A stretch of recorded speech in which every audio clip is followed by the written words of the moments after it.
ওয়ালাইকুম আসসালাম। ভাই কেমন আছেন? জি, আলহামদুলিল্লাহ ভালো। আপনি? ভাই ঢেঁড়স কি আপনার ক্ষেত নিজে? জি, কতটুকু জায়গায় করছেন? এই প্রায় ১৬ শতক। এটাই কি প্রথম না জি, পুরো এটাই আগেও করছেন? এটাই প্রথম। আগের কোনো অভিজ্ঞতা নাই। প্লাস আমার কৃষি এবার প্রথম করছি, ঢেঁড়স করছি প্লাস ওইদিক দিয়ে বেগুন করছি। ওইদিকে বেগুন আছে। না বেগুনগুলা বেগুন দর্শকরা আগে আবার দেখাইছি। আমার এই যে একটা পেজ আছে শেষ কথা অফিসিয়াল, ওইটার থেকে আবার বেগুন খেতে দেখাইছি।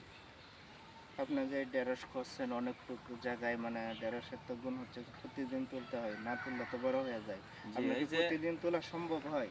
এই যে দেখেন, এই যে ঢেঁড়সগুলা আজকে যদি না তুলি এগুলো সব মানে বাতি বড় হয়ে হয়ে যাবে। যাবে, খাওয়া মানে উপযোগী ওইগুলা না। এই যে এখন নরম আছে, আমি একদম করছি কিন্তু। এটা কি জাত ছিল? ওটা কাঞ্চনমালা। এই কারণে ফলাফলটা ভালো। এইখানে দেখতেছি আমরা চারা অনেক বড় আবার মিডিয়াম একদম ছোট, এটার কারণটা যদি ওইগুলো বলতেন। আপনার আমি যেন বীজগুলো বপন করছি, বীজ বপন করার পরে ওর প্রথম যে ধাপের এই যে প্রথম যে উঁচা গাছগুলো দেখতে ওইগুলো অনেক পাচ্ছেন, বড়। ওইগুলো হলো গিয়ে প্রথম ধাপের। মানে পুরাটাতেই বীজ লাগাইছি, লাগানোর পরে প্রথমে অনেক বেশি মার গেছে আমার, যার কারণে আবার দ্বিতীয়তেও লাগাই, দ্বিতীয়তে অনেক বেশি মার গেছে। তারপর তৃতীয়বারে গিয়া মানে সম্পূর্ণ গাছ ফিলা বসছে। ওই যাই যে আমি হোক, যে আপনাকে দেখাই, এই গাছটা হচ্ছে প্রথম ধাপের, এই যে ওই গাছটা, আর ওটা হচ্ছে দ্বিতীয় ধাপের, আর এটা ওই মনে যে হয় ওটা দেখতে পাচ্ছেন ছোট, এটা হলো তৃতীয় ধাপের। যাই মানে হোক এখন আমি প্রথম ধাপে প্লাস দ্বিতীয় ধাপে দুই ধাপের ঢেঁড়স তুলতে পারছি, এখন তৃতীয়বার দিয়ে মানে হয় সামনে নাই। মানে সপ্তাহখানিক তো এখন লাগতে পারে। আপনার দৈনিক 20 কেজি 25 কেজি করে উঠাই, মানে পুরা গাছ হলে মনে হয় মনে 1 মন এরকম হবে, 40 কেজি মানে হবে। বাজার চাহিদা কিরকম, বর্তমান বাজারের মূল্য কিরকম আছে?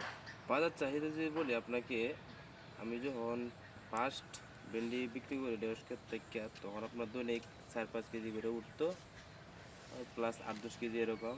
তখন আপনার 50 টাকা 60 টাকা কেজি করে বিক্রি করছি। তো আর এখন বর্তমানে এখন এখন বর্তমান বাজার আছে আপনার 30 টাকা 40 টাকা, মানে এরকম ঢেঁড়স বুঝে, তাও আবার আমারটা আপনার 40 টাকা করে হবে ইনশাল্লাহ। ভেন্ডি এই যে দেখতে সাইজ পাচ্ছেন ভালো, কোনো মানে কালার পুত ভালো, নাই, সাইজ কোনো ভালো। পোকামাকড় কোনো কিছুই নাই কিন্তু ভেন্ডিতে। আরেকটা আর দেখলাম যে আপনি বেড কইরা দিচ্ছেন, ড্রেন কইরা জি, দিচ্ছেন, যাতে ওইগুলা পানি আটকার কোনো সম্ভাবনা নাই। না, ওইগুলা এটা কি করছে আপনার বর্ষাকালেও বর্ষার কি জন্য। গাছ, হ্যাঁ, হ্যাঁ বর্ষাকালেও গাছ মরার সম্ভাবনা নাই? নাই কারণ ইনশাল্লাহ। পানি যখন আটকে যাবে না তাহলে সম্ভাবনাও নাই। জি, তখন ওই সময় তো ধরেন যে অনেকে ঢেঁড়স থাকবে না, তখন বাজারের মূল্যটা কিরকম পাইবেন মানে আশা জি, করেন আমি আপনি? ওই আশায় আছি। আমি আপনার বাজার সবসময় আলহামদুলিল্লাহ, যদি কমও থাকে আলহামদুলিল্লাহ, যদি তখন আপনার ইনশাল্লাহ বাজার যদি পাই তাহলে তো খুব ভালোই। অনেক সময় হয়ে যায় যেন 70 টাকা 80 টাকা 100 টাকা কেজি। তখন যদি মনে করেন যে আমি যদি 1 মাস বাজার পাই, অথবা 15-20 দিন বাজার হয়, তাহলে ইনশাল্লাহ এনাফ। মানে আপনি ঢেঁড়স করলেন, নতুন অভিজ্ঞতা, বেগুন করলেন, জি, ওইগুলো তারপরে পাট আপনার শাক আমি দেখলাম ওইদিকে। ভবিষ্যৎ পরিকল্পনা কি? এখানে যেন অনেকটা জায়গা মানে এটা কৃষির জন্য উপযোগী, ধান চাষ হয় না। আমি তাহলে আপনার আপনার ভবিষ্যৎ পরিকল্পনা কি যদি আমাকে একটু পরিকল্পনা, বলতেন? আমি এবছর আপনার ফার্স্ট কৃষিকাজ করছি, তাছাড়া প্লাস আমি কৃষি অফিস থেকে কোনো মানে সহযোগিতা পাইনি। একদিন তো আবার বিএস পরে আপনার কিছুদিন আগে, এই যে 4-5 দিন আগে বিএস ফোন দিয়েছিলাম, 4 দিন ফোন দেওয়ার পরে আসছে, আসে আমার বেগুন গাছে পোকা ধরছে, ওই পোকার ওষুধ দিয়ে গেছে।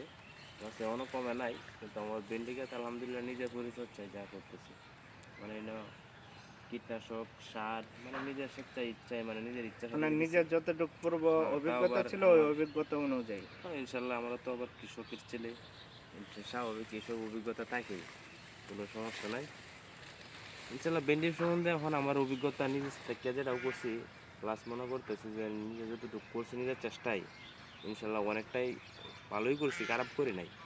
কারণ আমার ক্ষেতে কোনো পোকামাকড় নাই, কোনো কিছু নাই, ভেন্ডিও ভালো। তাহলে ভবিষ্যতে কি করবেন যে ভেন্ডি, ভবিষ্যতে ইনশাল্লাহ সামনে ধরেন যে ভেন্ডি গাছ মরে গেল, এগুলো তোলার পরে পরিবর্তে মানে ভবিষ্যতে কি করার পরিকল্পনা এইগুলোর মধ্যে? ইনশাল্লাহ পরে আমি আপনার বড় স্পট নিয়ে কাজ করব, আবার প্লাস 20-25 কাঠা জমিতে কৃষি করব।